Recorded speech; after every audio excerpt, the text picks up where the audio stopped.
اللهم صل وسلم على نبينا محمد. في فيديو النهاردة هنعمل طبق بطاطس مكمورة. آه، هنحط معلقة سمنة بلدي في حلة تسيح اهي ما شاء الله. ننزل بقى بالبطاطس بتاعتنا. هي طريقة سهلة وبسيطة ومكونات بسيطة، مش محتاجة أي حاجة. معلقة سمنة وحبة ملح والبطاطس، ونغطي عليها اهي ما شاء الله.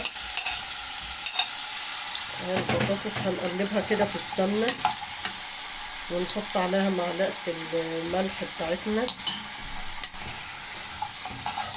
ونغطي عليها ونهدي خالص على درجة حرارة يعني أقل من المتوسط اهو. ونغطي عليها كده ونسيبها بقى لما تستوي.